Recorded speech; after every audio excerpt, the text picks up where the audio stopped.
देखो भैया। हाँ, और क्या कहते हैं कि देखो कि ब्रीड़ा बलोक हरित चेतस उज्झितास्त्रा पेतुच्छितो गजरथा स्वगता विमूढ़ः और विमूढ़ः यात्रा छलेन हरयेर पयति स्वशोभान। कहते हैं इन दोनों की शोभा देखो। वैसे कहनी जोड़ी बहुत बढ़िया है। कहनी जैसे ये सुंदर कन्या है और उसके साथ में ये वैसे ही श्यामला सलोना ये भी उसके अनुरूप ही दिखाई दे रहा है। ये सुरक्षम ठाणे रहा है समझो, ये सुरक्षम खड़े रहा। सुखदेव जी कहते हैं ऐसा कह करके उत्सार्य बाम कर जई रलनंक पंगई और प्राप्तान हरिय छतंद्र पंद द्रशोच्युतासान। और भगवान लेके सुरक्षा घेरे के बाहर आई गए। फिर क्या हो कि ताम्राज कन्या रथ मारु रक्षतीम, और रथ में बिठा लिया भगवान ने।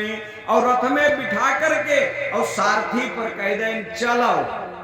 और जैसे ही सारथी ने घोड़ों को आगे चला और एकदम से धूल उड़ने लगी और भगवान की माया हट गई। और जैसे ही माया हटी कंतम्मानिनम स्वाभिभवम यशः क्षयम परे जरासंध वसहन से हिरे।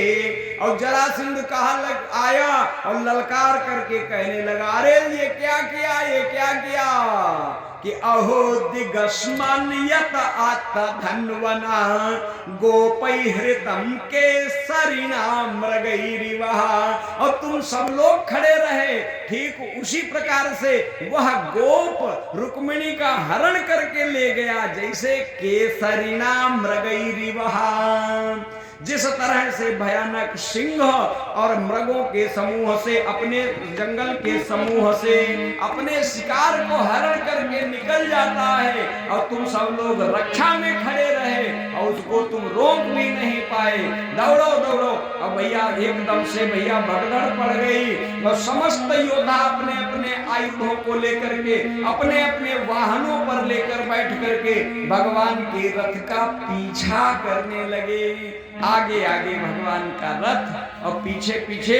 जब इनके भाई रुक्मिणी ने देखा जरासंध कहा लोगों मित्र तुम कतई न घबराओ, हमने वचन दिया है अपनी बहन के साथ में तुम्हारा विवाह करवाएंगे तो हम अपना वचन निभाएंगे।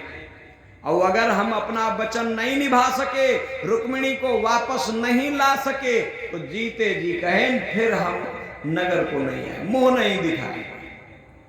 बिना बिचारे कुछ लोगों की आदत होती है प्रतिज्ञा के लिए करता ही रहा करता ही रहा करता ही रहा।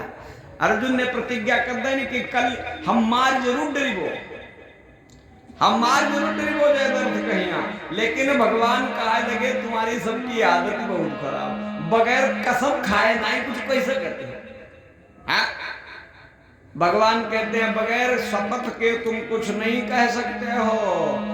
और इसने भी प्रतिज्ञा कर ली और भगवान के पीछे पीछे चला गया। और जब भगवान के रथ के पीछे पहुंच गया तब ये क्या कहता है कि रथे नैके न गोविंदम तिष्ठ तिष्ठा ह्यवह्वयम। और आवाहन करता है रोकता है अरे कृष्ण, अरे ग्वाले, अरे यदुवंशी, अरे नंद नंदन के छोरे, अरे वसुदेव नंदन मैं तुझे ललकारता हूं रुक जा रुक जा रुक जा। और कहने अगर तू योद्धा है तो मेरा सामना कर। बैकअप पीछे तैयारी रहो है कवर फायर।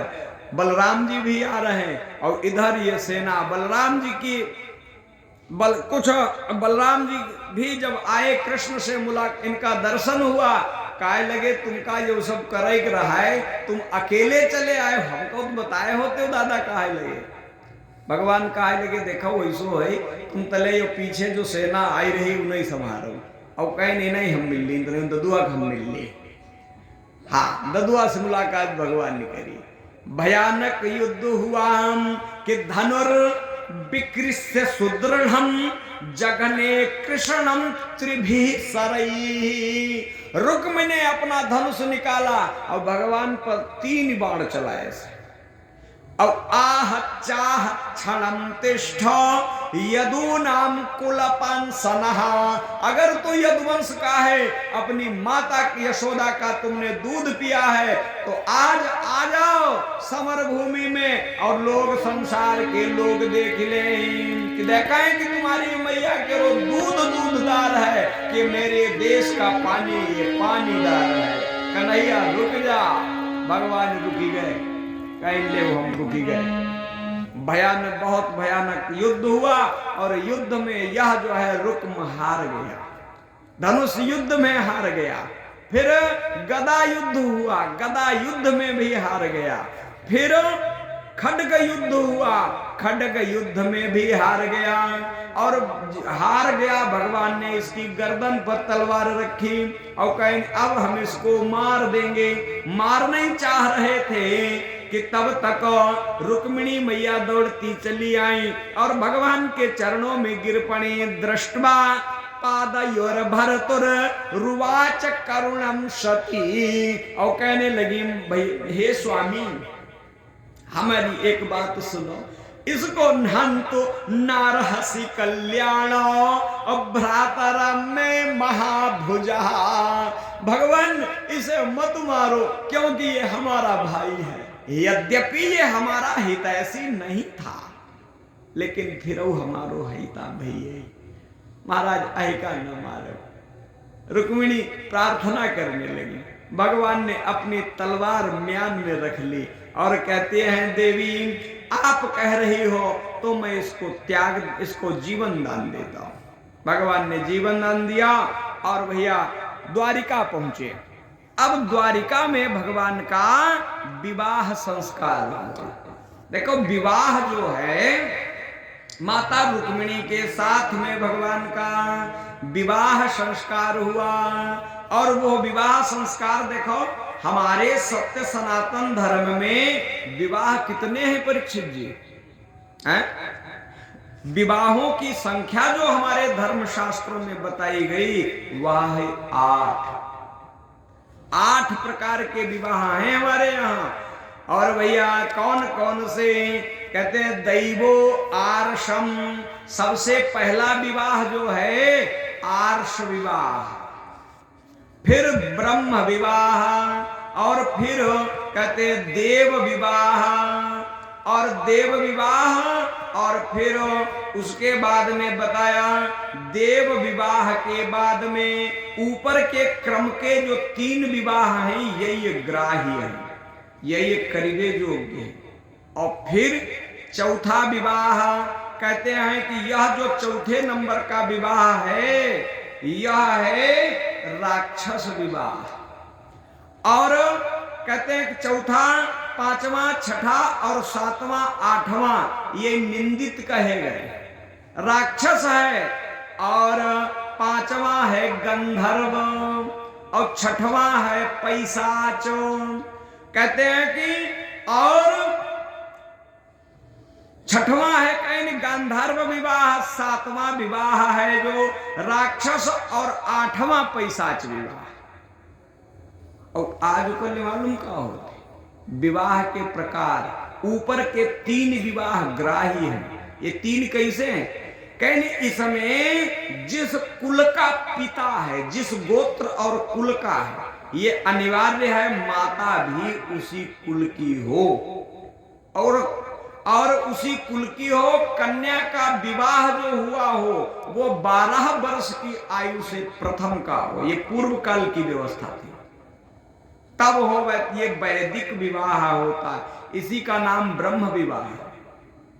और कहते हैं फिर दूसरा विवाह प्राजापत्या, इसमें जो है संतान के प्रति विवाह किया जाता है, जिसमें संतानोत्पत्ति की इच्छा से यह विवाह किया। पहले ऋषियों के यहाँ इस प्रकार से जब पुरुष जो है संतानोत्पत्ति के लिए विधिवत यज्ञादिक अनुष्ठान करके सिद्ध महात्माओं को प्रकट किया जाता था। आर्ष विवाह देव और फिर है गंध, सबके अलग अलग विवाह। देव विवाह, इसमें कन्या का पिता धर्म में संलग्न रह करके कन्या का अपने स्वजनों के साथ में वर का दान करता है, वर को दान करता है। जैका हस्तपीत करण कन्यादान का हो जाती जहुआलू और कहन फिर आता है गंधर्व विवाह। एक अपने यहाँ कुप्रथा पैदा हुई है, विवाह तीसरे नंबर का है और वही में डारी जाती माला। और माला ब्याह हम जो डारी जाती परीक्षित जी, उस माला को क्या कहते हैं, उसमें क्या होती है जो वो डाली जाती है? अरे वो बिटिया वो का कुछ कहो जाती है आजकल के शब्द में, जयमाला कही जाती, जयमाला। अच्छा एक चीज बताओ परीक्षित जी, माला कितने प्रकार की है? एक तो माला और दूसरी जयमाला। एक माला वो है जो किसी के सम्मान में पहनाई जाती है, वाता हुई गई माला, और दूसरी है जयमाला। जयमाला कब पहनाई जाती है? जब कोई प्रतियोगिता, किसी प्रतियोगिता का विजेता उस प्रतियोगिता को जीतता है, विजय पाता है उस प्रतियोगिता में, तो समाज आयोजकों के द्वारा उसके सम्मान में उसको पहनाई जाती है, वो होती है जयमाला। राम जी ने जो प्रदर्शन किया था, वो प्रदर्शन क्या था? अपनी योग्यता का प्रदर्शन किया था। उसमें वहां पर एक प्रतियोगिता थी धनुष तोड़ने की, इसलिए वहां पर राम जी के गले में सिय जयमाल राज उर्मेली, जयमाला राम जी के डारी गई, वहां बरमाला नहीं, सिय बरमाल राम उर्मेली ऐसा नहीं कहा गया, क्योंकि वो एक भगवान ने वीरता का शुल्क अदा किया और वो जयमाला के अधिकारी थे, जयमाल पहनाई गई। और फिर होती है एक बरमाला, यह होती बरमाला। और बरमाला का प्रयोग कब होता है? जब गंधर्व विवाह किया जाता है तब बरमाला का प्रयोग होता है। इस बरमाला में क्या होता है? कन्या अपने पिता की सहमति के बिना, पिता भाई की सहमति के बिना, देखो शब्द पर ध्यान देना, शास्त्र की मर्यादा महाराज मनु जी ने 8 प्रकार के विवाह लिखे। अपने माता पिता की अनुमति के बिना, अपने प्रेमी या प्रियतम से जो प्रेम विवाह करती है, जैका अहवेरा के जमाना में का कहो जाता, तो अंग्रेजी में है कुछ, हाँ कुछ कहो जाती है, जय भगवान अपनों को जाने हमें भाई अंग्रेजी ढेरा होता है, कहने यह जो कहा जाता है। अच्छा अब बताओ, आजकल जो प्रत्येक बारात में फैशन चालू हो गया परीक्षित जी, हमारे भीठा गांव के निवासी यहाँ गुरुजी भी विराजमान रहते हैं, ये कुप्रथाएं कहां से आ गई? क्या हमारी कन्याएं, हमारी आपकी कन्याएं ये गंधर्व विवाह कर रही हैं जो जयमाल पड़ रही है? आपकी इच्छा के बगैर विवाह हो रहा है। अगर भाई हमने गलत कहा हो तो आप कह सकते हो, हमको कह सकते हो भैया आप गलत कह रहे हो, ये शास्त्र की व्यवस्था नहीं है।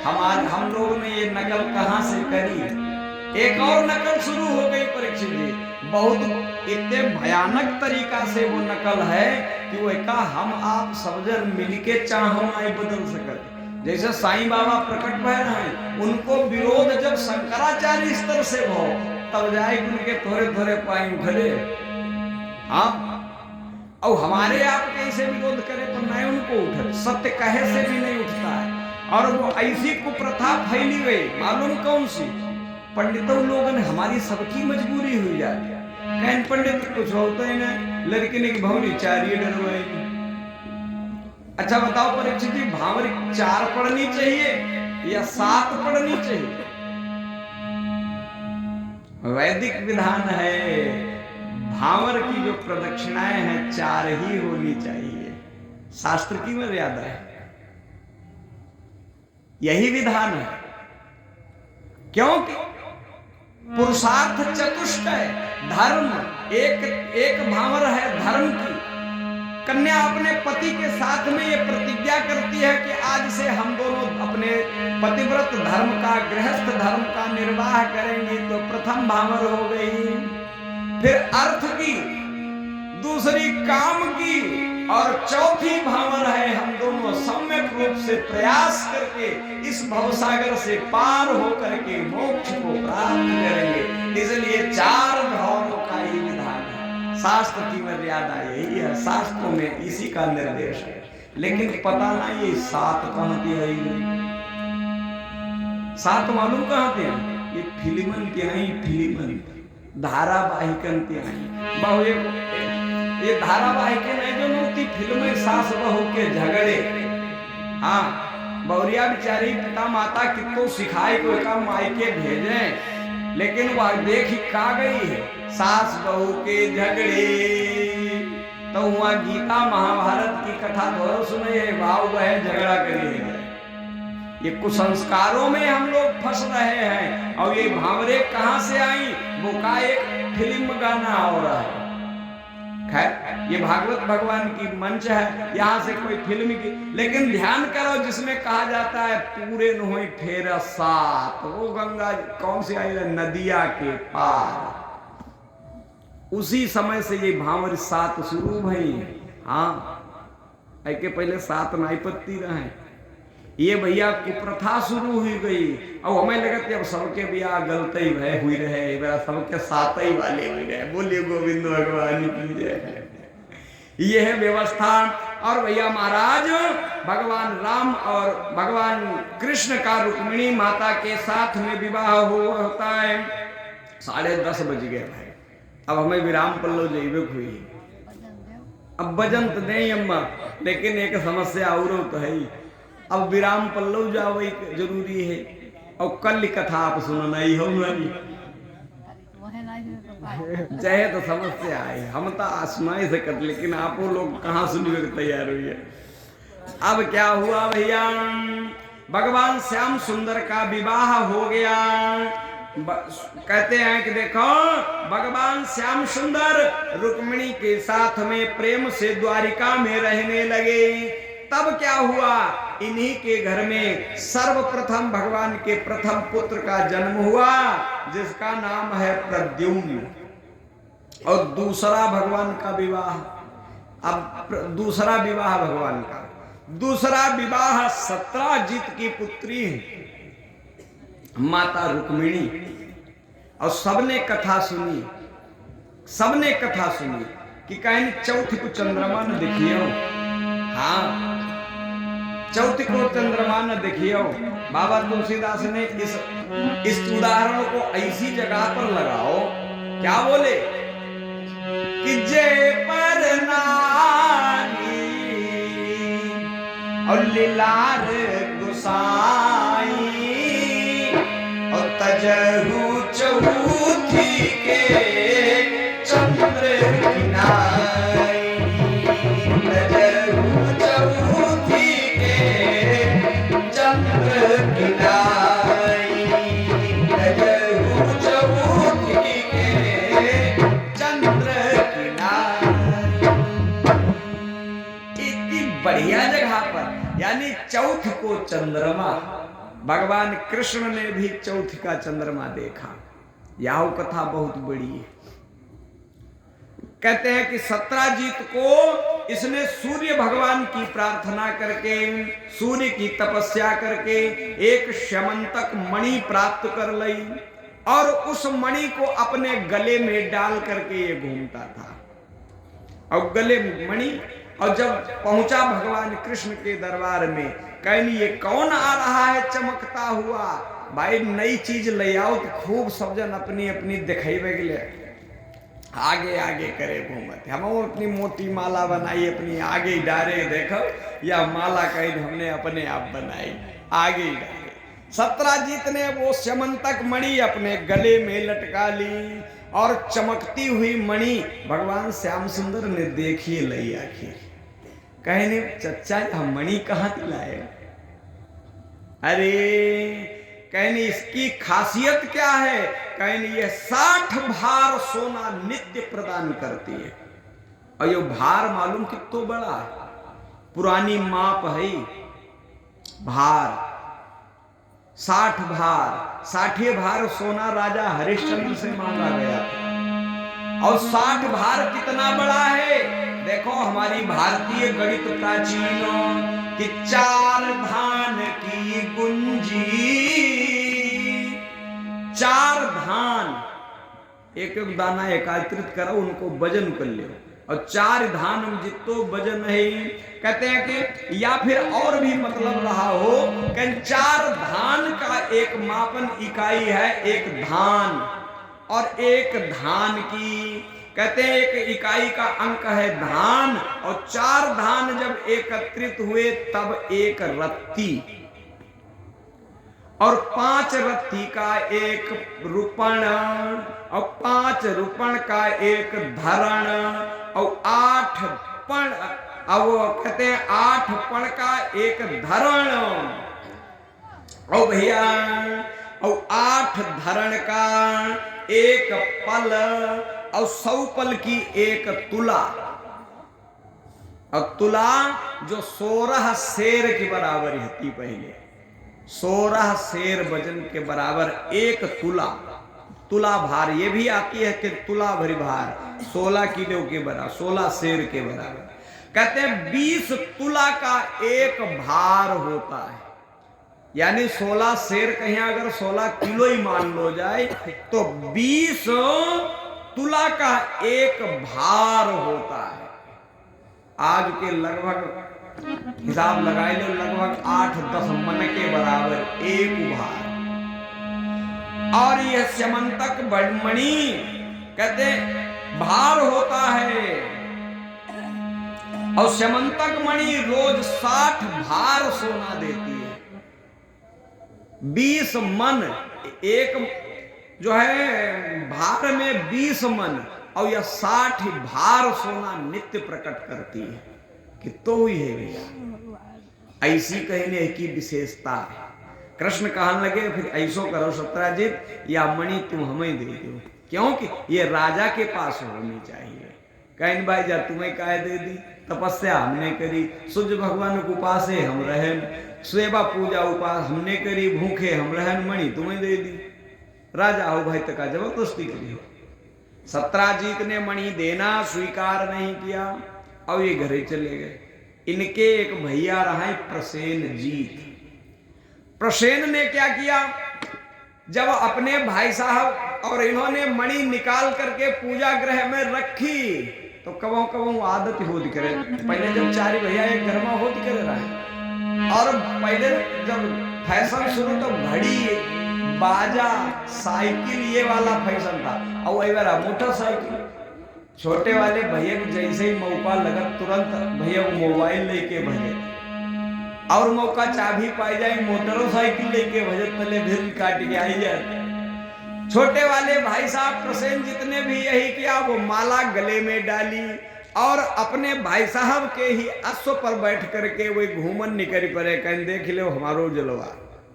अब घूमते घूमते कहाँ चले गए, द्वारिका के जंगलों में निकल गए।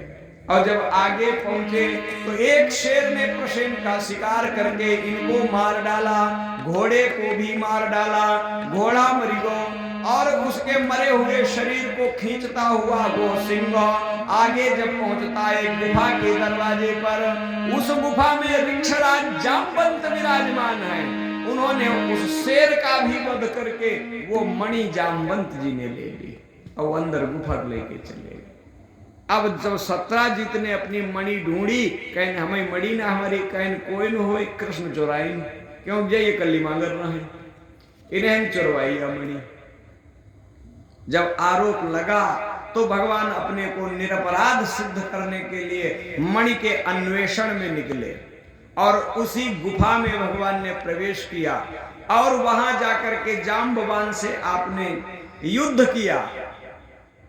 जाम्बवान जब युद्ध में परास्त हुए, अपने को वो श्रमित महसूस किए, तब कहे लगे नाथ आप हो कौन, ऐसो संसार में जनार्दन भगवान के अलावा कोई नहीं जो हमें युद्ध में श्रमित कर सके। आपसे हम युद्ध करीब थकी गए हैं, तुम कौन हो? तब भगवान प्रकट हुए। कहीं हमें तो वे त्रेता वाले राम हैं, हमें भगवान है।